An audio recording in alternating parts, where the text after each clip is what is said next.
Do you want to learn more on how to put money to work in regenerative food and agriculture? Follow our video course via investinginregenerativeagriculture.com/course or in the links below. Now, on to the podcast. You will listen to an interview about food quality and the fact that some of the food you buy, for example apples and spinach, have absolutely no nutrients in it. Even if you buy organic, even if you buy local. You're going to learn more about the immense challenges and opportunities of introducing quality back into the food system. Welcome to another episode of Investing in Regenerative Agriculture, Investing as if the planet mattered, a podcast show where I talk to the pioneers in the regenerative food and agriculture space to learn more on how to put our money to work to regenerate soil, people, local communities and ecosystems while making an appropriate and fair return. Why my focus on soil and regeneration? Because so many of the pressing issues we face today have their roots in how we treat our land, grow our food and what we eat. And it's time that we as investors, big and small, and consumers start paying much more attention to the dirt/soil underneath our feet. In March last year, we launched our Patreon community to make it easy for fans to support our work. And so many of you have joined as a member. We've launched different types of benefits, exclusive content, Q&A webinars with former guests, Ask Me Anything sessions, plus so much more to come in the future. For more information on the different tiers, benefits and how to become a member, check patreon.com/regenerativeagriculture or find the link below. Thank you. Welcome to another interview. Today I'm interviewing Greg Shewmaker, co-founder of TeakOrigin, a biochemistry data company located in Boston. They enable people throughout the global food system to accurately answer critical questions like, how is food changing throughout the supply chain? And are we getting what we're paying for? As most people know, I'm fascinated about the link between healthy soils, healthy produce, healthy gut, healthy people, and especially if that leads to healthy ecosystems. So I think we have a lot to discuss. Welcome, Greg. Thank you for having me. Nice to talk to you. To ask the personal question, what brings you into the food and agriculture space? Oh boy.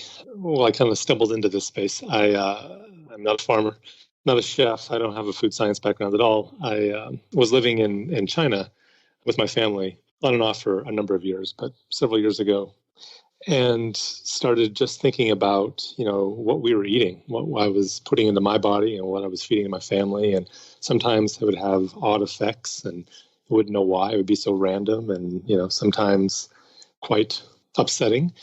And so I thought, hey, we live in a world now where the answers to any question seems like they're just a few keystrokes away. And so I started doing a little research into, what am I eating?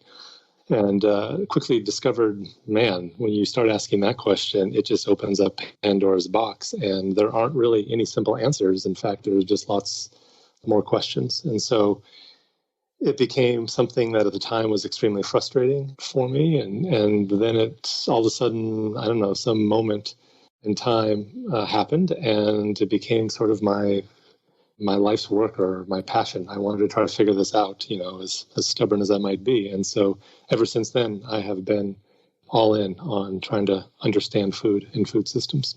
And that led you to co-found a biochemistry company. Can you explain a bit how you got to start TeakOrigin? And I mean, it's a long story, but we'd love to know a bit about the background. And then obviously we're going to talk about where you're now and where you're going, but let's see how you got to where you're now. When you realized, okay, I'm not just a consumer. I actually want to work and dedicate a lot of my time into this space. What did you do?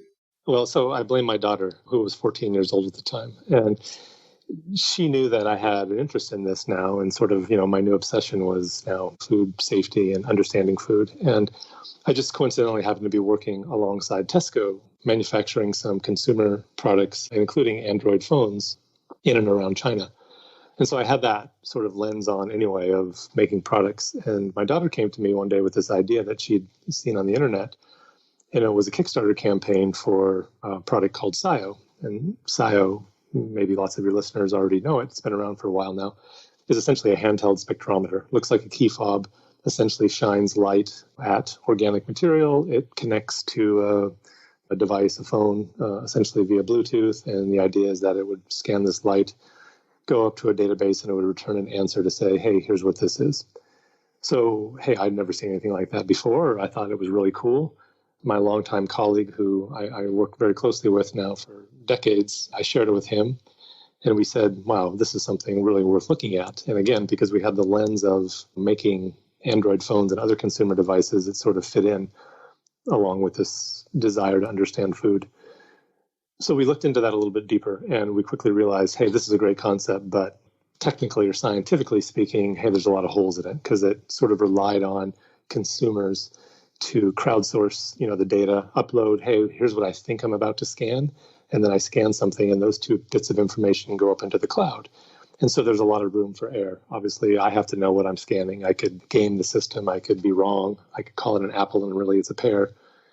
And so it was a great idea, but that it could be better. So what we thought is, hey, because we're working alongside this massive food company, what if you could take the same concept, but you, instead of relying on consumers or the crowd to create these data sets, what if you could do it in the supply chain? What if you could do it either on the farm or at least closer to the farm, and then move it forward to the consumer? And so basically that's the sort of the journey we set out on, to build something like that. And we actually built a number of prototypes into a phone and to a phone case that worked, believe it or not. But what we quickly discovered is, one, there probably wasn't a market for that. And two, even if there was a market for that, there were no referential data sets, or there was no contextual information that you could access, even if you could build an instrument that would do what we were hoping to do and others were hoping to do as well. So basically there wasn't a way of I'm scanning my apple and then a device or software or whatever interface you use could tell you this is good or this is better than another apple you scanned maybe yesterday or another one you're scanning today. There was no context to the data that the scanner could provide. Yeah, that's right. So there's a lot of devices out there today, and there's a lot of AI-based companies that sort of make claim that the technology is able to do that, but it's impossible. Today, there is only one way to truly determine, information about that apple, and that is to test it in a lab. You have to send it off, and it has to be analyzed chemically. And once it's analyzed chemically, then you can say, okay, well, here's what's actually happening inside of that apple. But without doing that, there are no magic devices or magic algorithms that could tell you that information without accessing that chemical analysis. Do you think they will be there at some point? So that's what we've created with TeakOrigin. So essentially what we've done, and we can go back in time and talk a little bit more about how we got from that stage to today, but essentially what we figured out now, and it took us the good part of 5 or 6 years to do so, is that, so we'll take a food, let's just stick with apples for the moment. We'll say, okay, we have an apple. There may be 200 different things that you can measure about that apple, but in reality, there's probably 10 things that matter the most. Hey, the moisture content and sugar and vitamin C and malic acid, maybe some antioxidants. But the other 190 plus things don't really matter. And so we'll take those handful of important things that matter. So they don't really matter for, let's say, the Tesco, or they don't really matter for me as a consumer, or they don't matter because they're connected to the others and the others function as a proxy. Yeah, a little bit of all of the above. They're just, so if you think about apple, hey, it's important to me as it's crisp.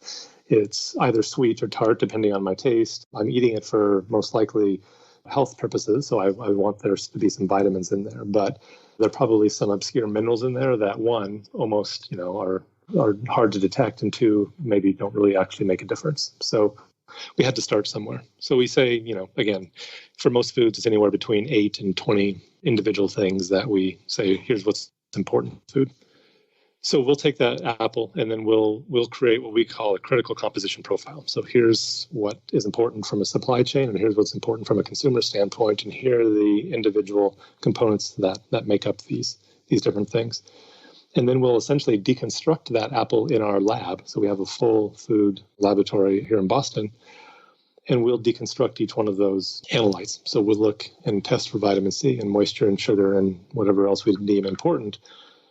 And we'll do that until we're satisfied that, hey, we know what apples look like from many different directions. And we'll do hundreds and hundreds of samples of that, just like any other food lab would do. And you would do that with one type of apple or with all the different ones? It depends. So with apples, we have to do multiple varieties. In the case of blueberries and spinach, what we found so far is that blueberry is a blueberry for the most part, whether it's grown in Maine here in the US or Chile or in Spain. For the most part, a blueberry model works regardless of where it's grown. For apples, there's a lot of variability in the different types of cultivars. And so for apples, we have to get very specific for Braeburn or for Gala or for Fuji. In grapes, you'd have a green grape model and you'd have a red grape model. So it all depends on the type of food. So once we've done the lab work, which is the part that most technology companies want to skip because that's the hard part and the time-consuming part, but we've done a deep dive now on apples, we take all that information and we essentially create a digital data model. So we digitize that information and we say, okay, we create two models. The first model is a classifier model, and that's the easy one. So we say, okay, now based on all these different factors, we build a model that says, I'm going to take a handheld spectrometer off the shelf. So lots of companies make these things. And when I scan a piece of food, using that classifier model, I'll be able to determine without telling that device anything that, hey, this is an apple. If I've successfully done that, then it goes to the next model, which is a predictive model that says, okay, now that I know it's an apple, I'm going to look at all the different things that we're measuring. I'm going to look at the moisture content and vitamin C and sugars and so on. And I'm going to make a prediction of the levels of those analytes inside of that particular apple. And I'm going to return to you individual scores of each one of those analytes. And I'm going to give you a combined score that says, here's the overall quality of that particular apple. So not apples in general, not the concept of an apple, but that actual apple in your hand. And that does it based on the spectrometer data that's getting out of the off-the-shelf device that you use. That's right. So we take a high-fidelity lab model and we basically dumb it down, if you will, to a model that works on a field device. So you've essentially taken a low-cost device that, is out in the field, whether it's on a farm or a retail store or, ultimately maybe a consumer's hand, and you've made it as powerful as a spectrometer and other devices that normally you would only find in the laboratory. And what does it serve, let's say me as let's say I'm Tesco or a giant food retailer? Why would I want to know? Why would I want to know that it's an apple? Probably I can tell by myself, but especially the second part, what does it help me to do my job better? Well, so today, if lots of applications. So if I'm a retailer or if I'm anywhere in the supply chain, there is, regardless of how sophisticated the company is, so whether I'm Amazon on the far end of sophistication or I'm an average retailer on the low end of sophistication, I essentially use the same methods to determine quality. I'll receive a shipment of apples or peaches or whatever, and I go through a very rudimentary, archaic way of determining, is this what I ordered? I maybe taste it, I smell it, I'll do some bricks testing, I'll feel it, they'll tell me how old it is, I'll know what region it's from, what farm it's from. But it's art, it's not science. And so if you think about that, I'm the front lines of Tesco, to use your example, for this multi-billion-dollar retailer, and I'm using these archaic ways of determining quality, and then it enters into my system, and I have to get it through that system and to you as a consumer as fresh and as high quality as possible. Well, in reality, I have no idea what I just received, and therefore I have no idea what I'm in turn selling you. And so when you actually take this technology that we developed and you scan that apple, you find out that it is oftentimes 25 or 50x off of what the nutritional label says should be there. Wow, that's a lot. And we just assumed that the retailers knew that. And of course, as entrepreneurs, we're thinking, okay, well, hey, the proverbial man is out to get us as consumers. And then we quickly realized they had no idea. This was news to the retailer. So people that have been in the industry their entire careers and have bought billions and billions of dollars or pounds or euros worth of produce or meat or anything else have truly no idea what they're actually buying and putting into their own supply chains. So the nutrition value could be so much lower or higher, probably not, as what your model would predict and say, in this apple or in this piece of meat, there should be X, Y, Z. And you see that there's absolutely nothing even near to that. It leads to a very interesting conversation with the supplier, I can imagine. Well, that's right. And so that's the other side. So now you're thinking, okay, well, hey, then now this is going to be a tool that retailers are going to use to beat up suppliers. But in reality, this is also a great tool for farmers and suppliers because they didn't know either. And now if you have this tool in the field, you, instead of saying, look, I'm just going to hedge. I'm going to harvest all my apples, and then I'm going to come up with some blended price and throw away the ones that look terrible or I know are bad and kind of give you a blended price. But now if I can start to actually sort of dynamically assess each one of these and say, well, you know what, these are actually 10s out of 10s, and hey, these are mid-range quality and so on, I might be able, as a farmer, to get a better price. Or I might actually be able to use this technology, which we've seen in some pilots, to harvest differently. So maybe I need to harvest these apples a little bit earlier, or a little bit later, or maybe do something different. Because the technology is so mobile and you can do it while the apples are still on the tree or the food is still in the ground, you can actually start to make different decisions before harvest. Which completely changes. I mean, it gets to that question you actually ask on the website. So how is food changing through the supply chain? And especially how's the quality of food changing through the supply chain? Especially as many products are being harvested, maybe not ready or not at top quality. And then we sort of bring them through the whole chain to get to the local supermarket, to get to the local shop. And they've basically changed as a product. And with this, you can follow and see, okay, where is the quality really going down and how can I intervene with that? That's right. So we did a pilot with Tesco actually in Asia a while back where they were shipping grapes from Chile to their operations in Thailand, the retail stores in Thailand. And they were wasting, I think it was upwards of $1 million a month in grapes because, of course, by the time they arrived from Chile, which is a huge shipment time, most of the shipments were spoiled. And so now with a technology like this, you can actually assess the quality before they leave the shipping point and make a determination to say, you know what, these grapes will never make it all the way to Thailand. It's a 32-day trip, and these grapes aren't going to survive 32 days. So you can pick the ones that might survive that, or you can ship them differently to Thailand, or you can ship them somewhere else. And so as a result of doing that, they greatly reduced waste and we're able to sort of dynamically route food from the port of origin. And what's the most surprising, there are probably many stories here, maybe I open a Pandora box, but what's the most surprising moment you've had in working with this quality-focused, but still very mobile, let's say handheld devices, plus obviously the models? I think the biggest surprise, well, there's two. One is I sort of touched on a second ago, and that is that those in the supply chains, the so-called experts, had no idea that this existed out there. I think everyone sort of understood, yes, of course, over time an apple degrades, but I don't think anyone realized that it degrades in a matter of weeks. So if you think about apple season as September and October for the most part, and at least in the parts of the world that we live in, after about 6 weeks, that apple doesn't have any nutrition left in it. It's essentially sugar and water. So if even if it's stored in all they claim optimal circumstances, and I'm eating, let's say it's September now actually, I'm eating it from basically the year before, nutritionally it's pretty much dead. Yep, it doesn't matter how you store it. So regardless of whether it's stored in MCP1, which is the suspended state that they keep apples in, or frozen, if you freeze it, hey, for the most, not apples, of course, but other foods, it may slow the degradation down, but ultimately it happens.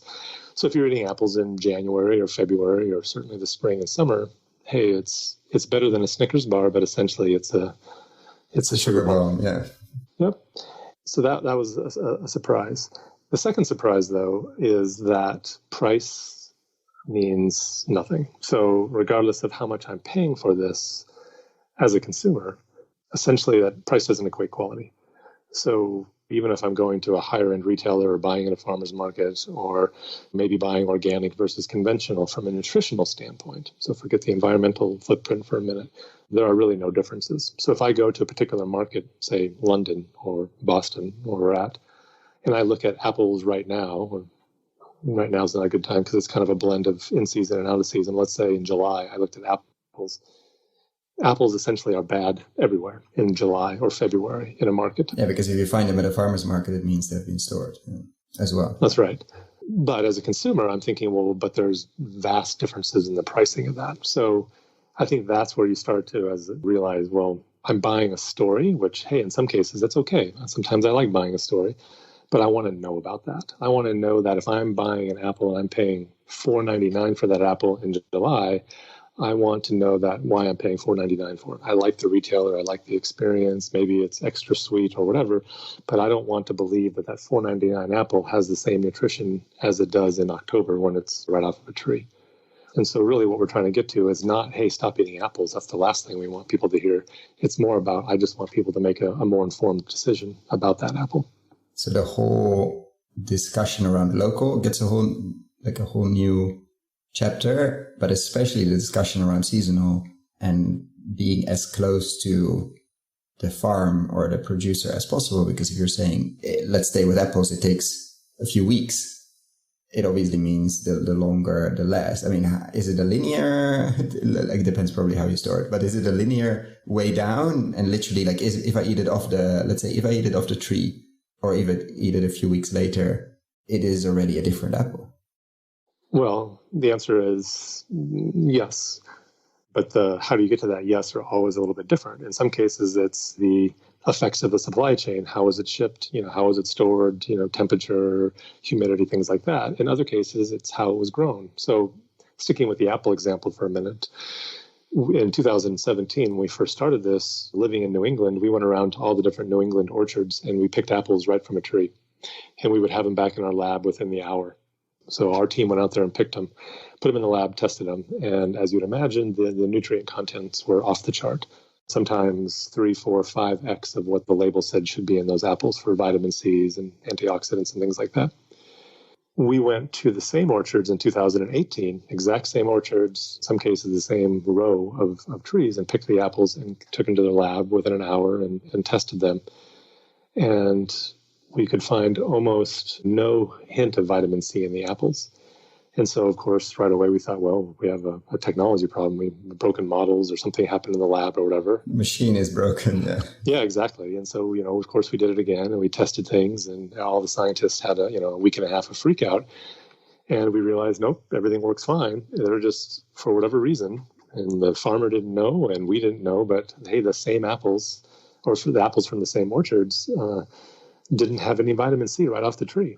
And so we looked into, it was a little bit hotter, a little wetter season. But the reality is there's no historical data to tell you why these apples were less nutritious despite being hours old. So it's really, we're getting to the farmer's level now. And obviously with the tree, it's sort of easier because you can go back to the same tree every year. But the management plus, in this case, weather conditions probably fundamentally change the product in the sense that there's some years there's no vitamin C in your apple, even if you take it from the tree. That's right. Even if it's fresh off the tree, even if you went to you pick orchard and with a family and picked an apple, there's no guarantee. So that was a long answer to, that was shocking for us to learn that. You just assumed, hey, if I pick an apple off a tree, it doesn't get any fresher and any more nutritious than that. And where did you go from there? Because it also sort of is such a big thing when you discover that, like basically anything you see in the supermarket, you have no idea what's in it, even if you look at the label. And even if you pick it yourself, there's still like zero guarantee that you get the nutritional values you want. Did it make you very pessimistic, or what was the next step after that in terms of TeakOrigin and your work? Well, I think I'd be lying if I said it wasn't a little discouraging, but at the same time, you're thinking, well, you can't fix a problem, right? And this is to me, bigger topic we can get into someday about the food system. We pretend like we're fixing it, but it's hard to fix problems until you sort of face into reality. And so even though personally it was a little discouraging as a consumer, you're thinking, okay, well, at least now we're starting to get to some ground truth so we can start to then rebuild and figure out, okay, well, now we know this about apples and something else, spinach, for example. Hey, we learned it was 7 days. After 7 days, all the nutrients are essentially gone from spinach, regardless of how it's shipped or stored. Including frozen. Including frozen, yep. So where we went is we said, okay, look, we're going to start with produce. So essentially the technology that we've created does three things. One is it determines quality, let's say nutritional quality or nutritional contents. The second thing it does is identifies adulteration. And then the third thing is authentication. So, hey, is this truly Atlantic caught salmon, or is it farmed salmon, or is this Cabernet Sauvignon from this particular vineyard or not? Or is this, wheat from a particular farm? Or has this milk been adulterated, or has this olive oil been adulterated?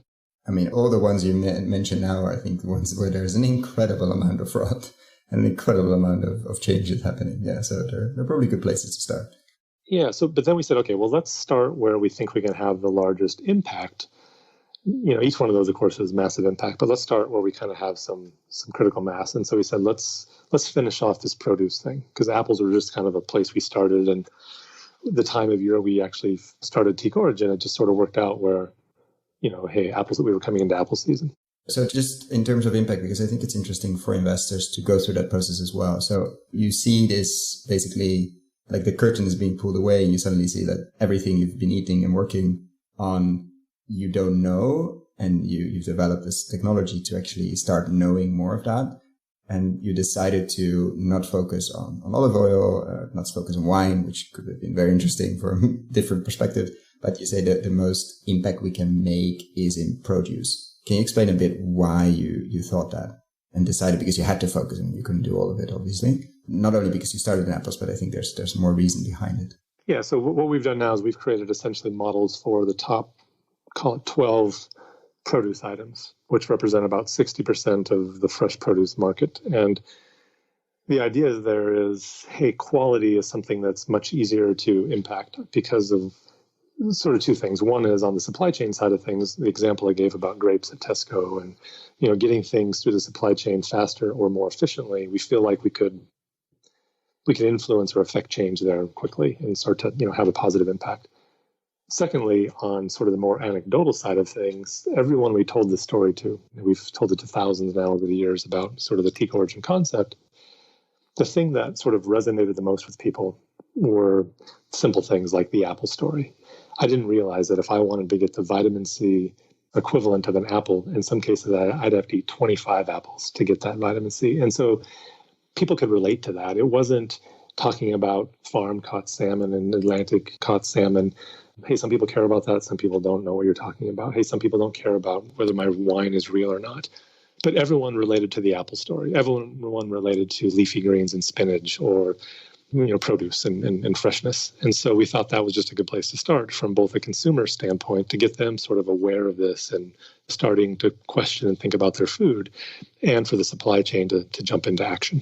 And probably there's an enormous amount of waste in terms of freshness and not freshness anymore, like you mentioned with the grapes. Wine can stay a bit longer and olive oil and maybe cod salmon if it's frozen. But everything else, especially in the produce aisle, is, a lot of that never gets sold for different reasons and thrown away. Yeah. That's right. That's exactly right. And we kind of made a decision, and it was a tough one because, hey, we're entrepreneurs. But we said if we could get the retailers on board with this, the downside of that is, hey, they're difficult to work with and they're not exactly forward thinkers and they don't move quickly and they don't adopt technology. But you needed clients because you already excluded consumers as potential clients. And yeah, you needed a client with access to the full supply chain and be able to measure quality at the port in Chile of grapes, but also in Thailand and how they actually arrive. Yeah. That's exactly right. You needed someone with scale that has the ability to sort of push back into the supply chain and affect change, and someone who then could in turn reach the consumers, a large amount of consumers, and say, okay, hey, we now made improvements. And so you can get better food to people, or at least you can encourage better food decisions to more people faster. And so that's where we decided to start with this technology, is sort of, with the retailers, knowing that it wasn't necessarily the easiest decision, but it wasn't going to make your life easier, but yeah. Yeah, but that's where we thought we could have the biggest impact. That's right. And it's absolutely fascinating. Have you seen, you mentioned the spinach and the other produce you're working on.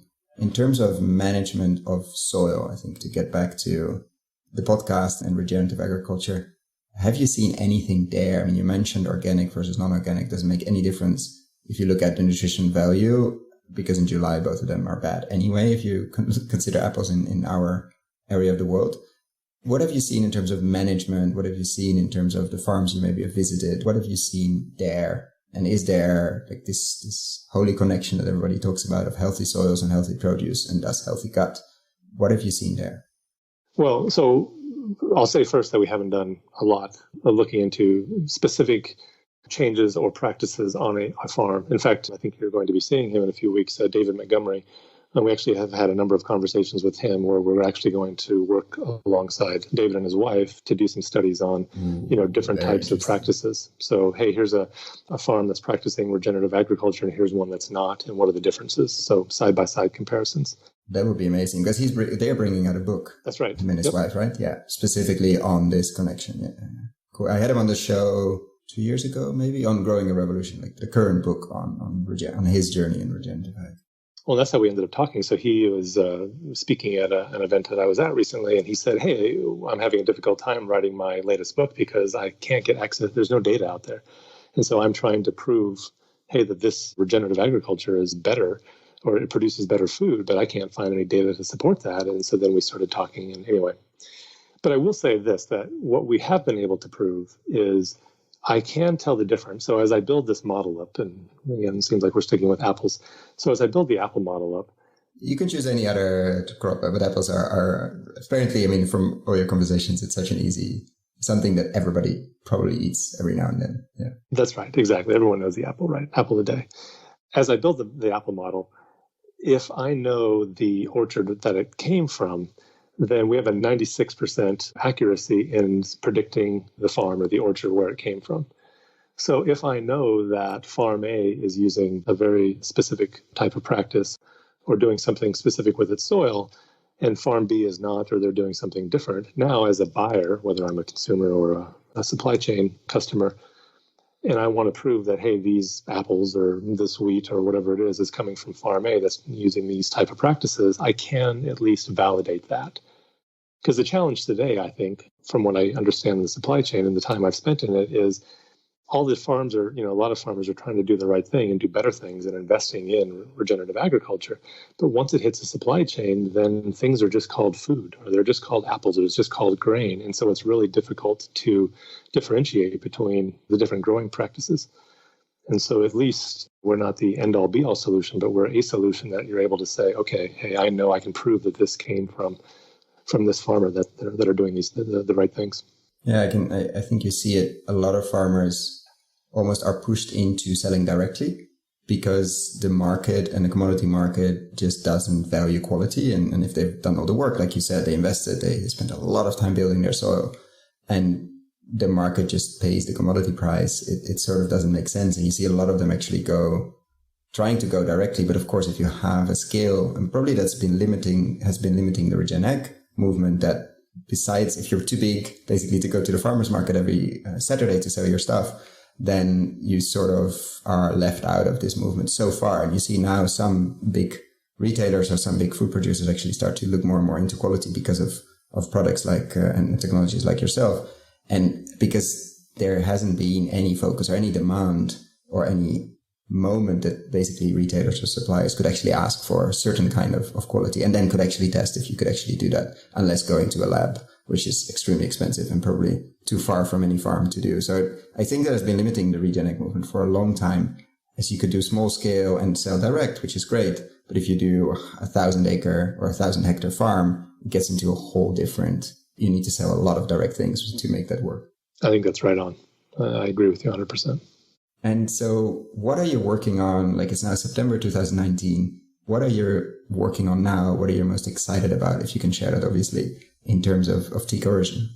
Yeah, so for the last 2 years, we've been really focused on just making the science work. It was important for us to have the scientific community behind us. And it was important for us to get this right and sort of be in, not stealth mode, I hate that term, but just very quiet about what we were doing. We conducted a number of pilots in the supply chain but we just wanted to get it right. And so now we feel comfortable, and, hey, our scientists will say, you'll never get it 100%, but we're at a point now where we're ready to share it with the world. So in January of 2020, we're launching what we call the Food Quality Index. And essentially it's these top 12 produce items that we are now out basically scanning them in multiple markets. And when I say scanning, we're just buying them as consumers would buy these foods. So you think about grapes and avocados and apples and blueberries and strawberries and spinach and bananas, all the common stuff that regardless of where you live are the staples, if you will. And we're buying those as consumers and at multiple retailers at all different price points. And we're just creating this massive data set. And in January, we'll share this with consumers in a couple different markets so they can start to interact with this data just to say, wow, did you know this? And it's not meant to say, hey, don't shop at retailer A, or did you know retailer B? It's not that at all. It's sort of putting the user at the center of this and just saying, hey, this is something that you may or may not be aware of, or you may not even care about, but did you know? Simultaneously to that, we are working on some major retail pilots that are building the business case up to say, well, this is not just about dropping a grenade into the marketplace and saying, hey, good luck with that, retailer. Go everyone for themselves. We're saying, okay, now we want to share this information with consumers because we think as consumers we deserve it. But in addition to that, we're building this use case or this business case with these retailers to say, but we're also fixing the problem. So it's possible for retailers and producers to bring you solutions to these problems that you may or may not know you've ever had. So that is coming in January. So now we're just collecting data. We're actually building the technology platform and working on these pilots with some of our retail partners. That's a very, very busy time, I can imagine. It is, yeah. It's exciting because we're getting out of that R&D mode and spending all our time in the lab, and now we're interacting with the world, which is both exciting and scary as hell. And what do you see in terms of when you look at quality in the supply chain and the food system? What are the biggest barriers so far? I mean, you mentioned it's impossible to measure. Do you think the consumer would be willing to pay for quality as well? I mean, we sort of already doing that because we think organic or we think X, Y, Z is better. But what do you see as the biggest barriers beyond the technology platform, beyond knowing what is quality? Because we seem to have, or at least are on the way of fixing that. What are other big barriers that you're working on or worried about, or other things we as a sector have to fix? It's always that unknown, right? I mean, you worked on something for so long, you're thinking, okay, well, this has to be relevant and useful. But the reality is we may share it with consumers and people say, hey, who cares? I don't think that's the case because we've done some homework, but there's always that risk of that. I think one of the biggest hurdles in the supply chain is time. So if you look at some of the retailers today, and I guess I'll use names, so like Aldi, for example, or Walmart, or some of the retailers that are high volume, and Walmart turns things over very quickly, and Aldi, they source their produce very opportunistically. Hey, this week I need X number of pallets or truckloads or whatever of food. I'm going to buy it, put it on my shelf. When it's gone, it's gone. Next week I'll buy something different. I don't know their policies, so maybe they have much more stringent policies than their peers. My gut tells me they don't. My gut tells me that their quality tends to be better than their peers, and I think it's because they're moving things through very quickly. Whereas on the high end of things, if you take a Whole Foods in the US or like a Waitrose in the UK, their quality tends to be not as good.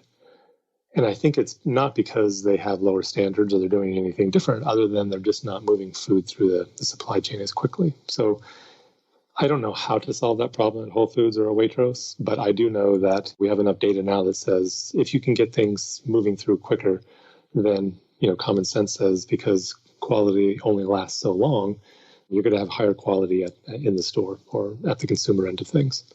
That's extremely interesting. I mean, it triggers two thoughts. One, let's hope we're not starting flying everything to get it as fast as possible from Chile to Thailand in the case of grapes or anything else. And two, probably there will be some, let's say, movements around how to store things differently. Well, until now, it seems like that had no impact whatsoever. But with technology like this, probably you can start actually measuring, like, does this peel have a certain effect? Does this gas, etc., etc.? And maybe it starts looking at the management of the farms or the producers. But it's interesting that time is such an important factor. And we often, I don't think, consider it enough especially around produce. Well, and you said a key thing. We definitely don't want to be flying precious food all over the world. So the three things that we're measuring and we'll be reporting to consumers, of course, to retailers as well. One is the actual quality, which we've been talking about. The second one is price. And then the third thing are miles. So how far did this food have to come to get here? And so if you start to look at that from a consumer perspective, you think, okay, well... But also the way of transport in that, or just the distance? If we know it, but we don't always know, because right now... You cannot see it, probably. Yeah, we can't. Does the pressure of a plane have a different effect? That could be interesting. That's right. But at first, it's just information that the consumer can start to contextualize. So if I think, okay, look, I'm shopping at a high-end retailer, and I see the quality score is 60 out of 100, so maybe, okay, but it's not fantastic. And then I can see, well, hey, but the price is high, and hey, in order to get that 60, I've had to, maybe it's local, maybe that it came 25 miles away. So, okay, that starts to align with my values, and I get that. Or you say, hey, well, maybe there's a 77 out of 100 in terms of quality, hey, the price is much lower, but it had to come 7,000 miles to me. So again, this is all a test, but as a consumer, you can start to at least understand a little bit more about your food, because today it's a given. If I grab an apple, I assume that whatever the label says, regardless of where it's from, it is what it is. And we just want to start to change that dynamic and change that thinking to get your mind around this a little bit more. And until that happens, it's really hard to drive or to introduce change. Yeah, and you might even get the apples of this year, like we mentioned before, have an extremely high vitamin C. You almost get a bit of wine talk around this year. It's been a really good year for apples, not just in terms of quantity, but actually in terms of quality. Yeah, that's right. And you think about what this could do for local, because local has always sort of been this fringe thing, and for there's other challenges. But in the case of spinach, which I mentioned earlier, so the reality with spinach, and when I say spinach, it's really leafy greens. If you want to eat those for their nutrient contents, then you're going to have to grow it closer to where they're consumed, period. You're not going to be able to get leafy greens and spinach from the fields in southern Mexico to Europe or to the east coast of the United States in time for them to have any material nutrient contents. So now all of a sudden you start to build business cases around having to grow these type of foods closer to where they're consumed, or getting your mind around seasonality, to what you had mentioned earlier.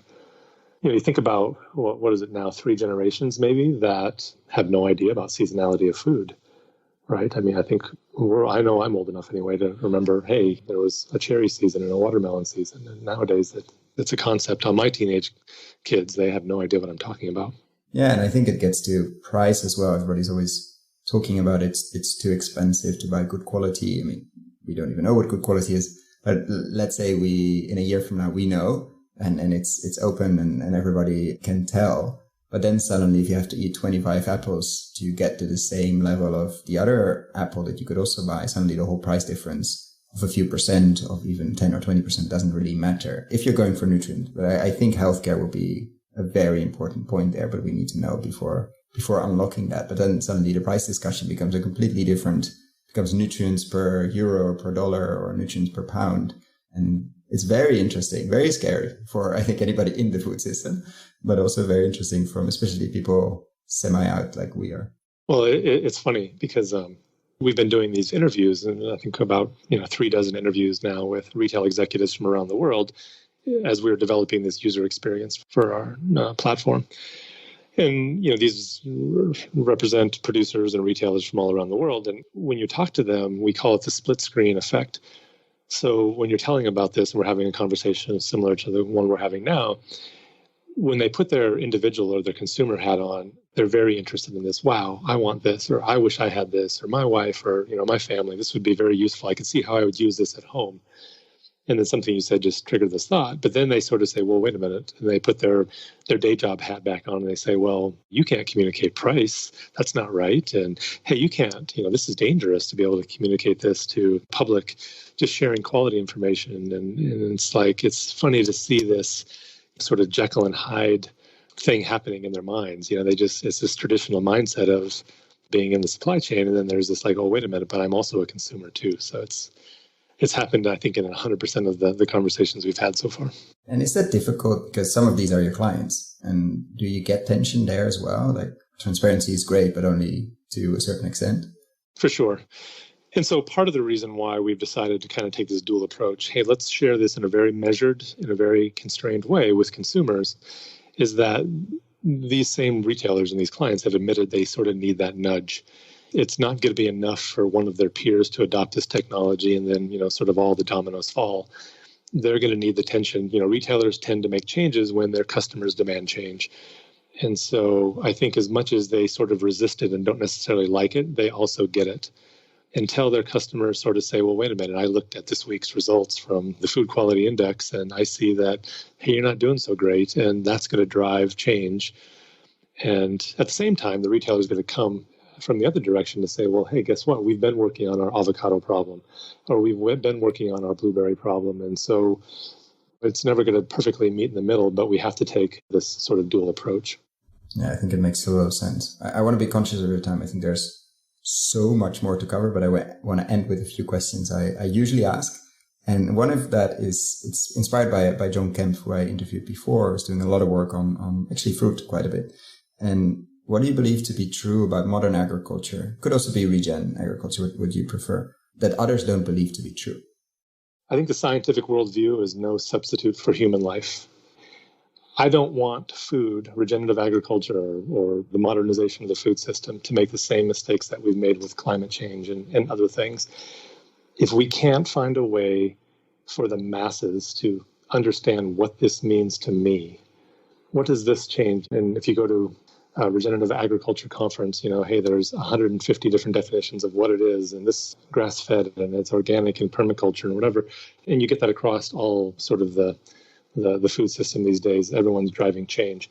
But if we can't easily translate to what it means to an individual consumer or the everyday person, then I think this is going to remain on the fringe, and I think we're going to be struggling with this for decades to come, which I think we both agree we can't afford for that to happen. So I think, what we're trying to do is just one small, tiny little piece of it, but I think what we all have to try to do together, much more collectively, is find a way to relate all the work that we're doing to the individual so that they can make better choices in their lives. That's why I'm interested in nutrient density of food and the connection to healthy soil, is that it touches you and your children directly, like what you eat and how that's being grown. And we're going to wait for a lot of results with David Montgomery, but there is some, you see already in some mostly anecdotal evidence, but that connection, if that's such a strong connection, it would be, even if you don't care about climate change, even if you don't care about drought, if you don't care about agriculture in general, you care about health, or at least you sort of care about you and your children, most people. And that could trigger, unlock a lot of demand for people that are growing nutrient-dense food in a different way. I think that's spot on. I think that's right. And it might answer actually the question I'm asking now, but if you could change one thing overnight, if you could wave a magic wand and tomorrow morning we wake up and Greg has changed something, what would it be in the food system? Could also be in general, but let's stick to it. Oh, I was going to say, yeah, you could. I think, oh boy, if I could wave a magic wand, it would be for all of us to have the tools and the desire to understand what we're putting in our bodies, how it affects our health, and how those decisions reverberate across our communities and our planet. And I say tools because they don't exist, but also the desire, which doesn't always exist. So I think those are two, as we were sort of joking beforehand, two giant mountains that we still have to climb. And I see those as two different mountains, creating that desire and building the tools. Yeah, we were joking before the interview that we're in the food system, and the more you know, the more difficult it is, and the more you see actually that has to change. And it seems like we're climbing a mountain, and the mountain keeps growing. We don't even see the size, and the stone we're pushing up keeps getting bigger as well, and it starts to snow, etc. But it's a fun, interesting, and very, very rewarding, at least for me. I can only speak for me, ride so far. But yeah, there probably even be two mountains here, the ones you're describing now. Yes, I agree. It's maddening and it's rewarding at the same time, and I can't imagine doing anything different with my life, however long that might be. I cannot imagine a better way to finish the interview. I think it was extremely interesting. I wish you a lot of luck launching this in January. I think it's gonna create the shockwave, maybe not through a hand grenade, maybe through a stone in a pond, but it's gonna probably pull the curtain over a lot of things we thought we knew about food and we actually don't. So thank you for your time, for your hard work, and I'll definitely be checking in probably soon after the launch and see how things are going. And of course, follow the work with David. Oh, thank you so much, Koen. I really appreciate your time and letting me have the opportunity to talk about what we're doing. Thank you so much. I hope you enjoyed this interview and learned something about the immense opportunities when focusing on real, measurable quality. If you found the Investing in Regenerative Agriculture and Food podcast valuable, there are a few simple ways you can use to support it. Number 1, rate and review the podcast on your podcast app. That's the best way for other listeners to find the podcast, and it only takes a few seconds. Number 2, share this podcast on social media or email it to your friends and colleagues. Number 3, if this podcast has been of value to you and if you have the means, please join my Patreon community to help grow this platform and allow me to take it further. You can find all the details on patreon.com/regenerative agriculture or in the description below. Thank you so much and see you at the next podcast.